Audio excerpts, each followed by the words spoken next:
Okay, so part two. And interestingly enough, my neighbor brought me some homeopathic medicine, some honey,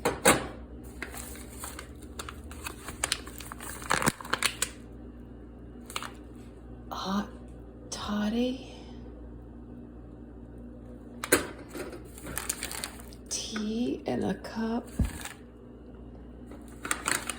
Oh, I had gotten this message of, well, I think that's just so sweet that my neighbor did that.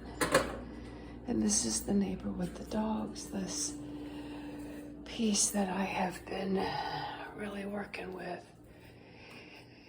Part of it, and this, then there's this, NSAD. NC,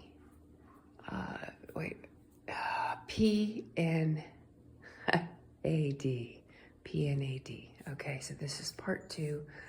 Go back and watch part one so you can see where I'm picking up where I left off. Anyway, so this is my, that you're looking at, my lizard back patio.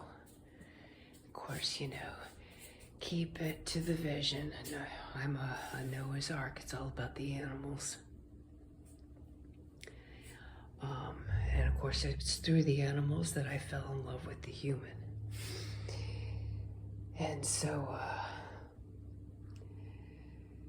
anyway, this is my southeast corner with the pumpkin, bringing in the abundance and some feng shui from a sister on our all our relations fire team. Noah's Ark, keeping it focused, going with the flow. The lizard, and see, that's part of my, kind of led me into this with the flow of this PTSD around MST and the PNAD, and of course, as I'm really sitting with this with my little Rashidi, I noticed he kept looking over this way. I see something. Of course, I'm looking. I don't see anything. And I'm looking in the walls. I'm using my third eye, and yet, you know, it's kind of like this. I know he sees something that I am not seeing. There's a spirit with us. Now, I felt it, and I had kind of opened the screen door, and I had been burning some sage and sweet grass and cedar and, you know, doing my spontaneous prayers as I go through my music shuffle and being with what I'm feeling, what I'm seeing, what I'm hearing. You know, and sitting with this as I was going through my Pexia renewal. And the exercise this week is around anger and resentments. And last week it was the anxiety and recognizing when you start to get some of those PTSD around the MST or the PNAD. I'm adding in the PNAD because that's a big portion of them as I sit with some of these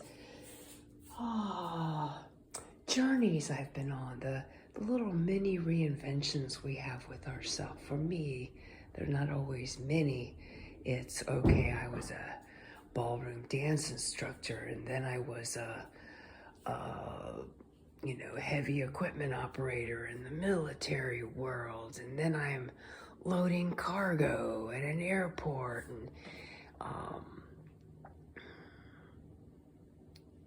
just different things like that, the different little mini inventions, and then having the doghouse and the married world and the drug world and all those little different worlds, and then having my awakening, and I even went into the suicide and serious drug addiction world, and then the divorce and the renaming and the reinvention, and then who did I attract into my world? A very, very beautiful person, but yet there was this there was always this little question in my mind going, but Spirit was like, no, you go with this.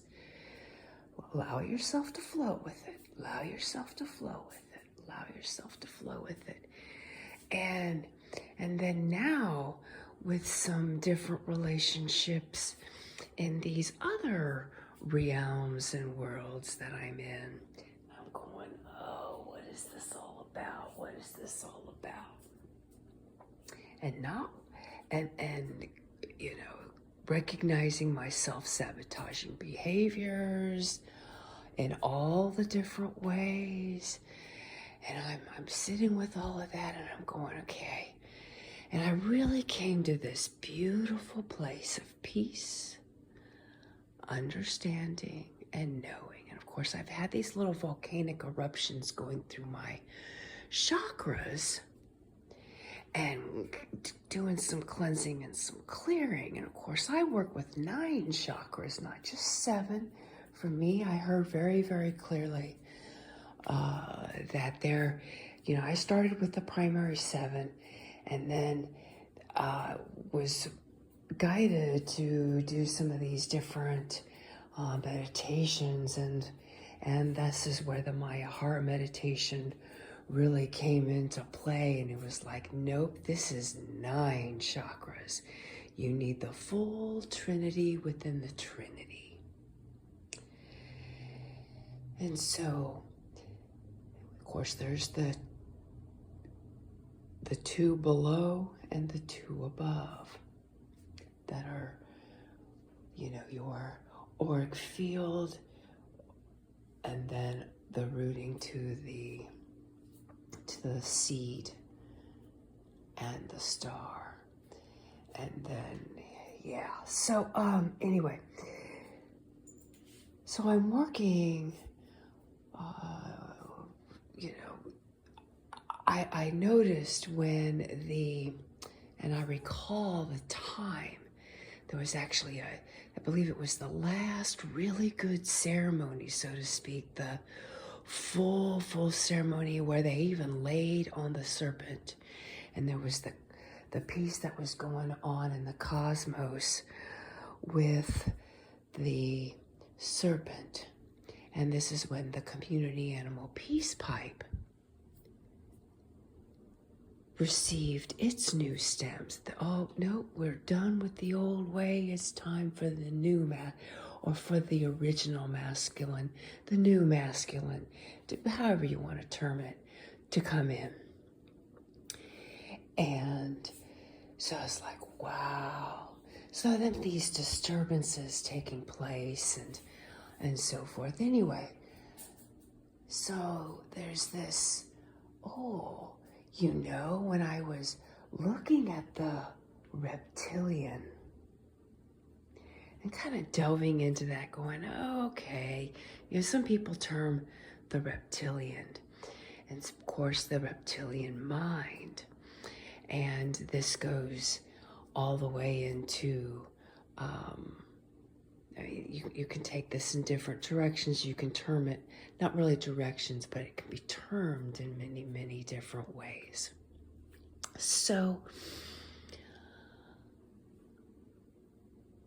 and they spoke about the look in the eye, some of the things that they do, and yet how they can really put on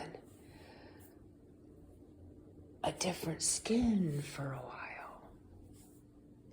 And it's not that they're evil. Well, they can use it for they can use their powers in a destructive way, or they can use it in a good way, just like anyone else.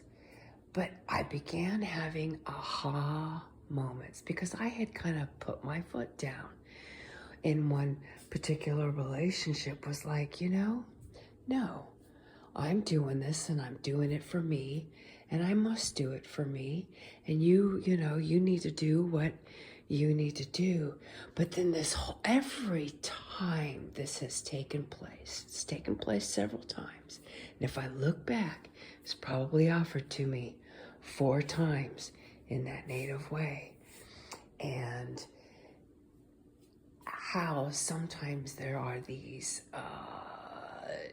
in some realms they call it like curses have been put on. And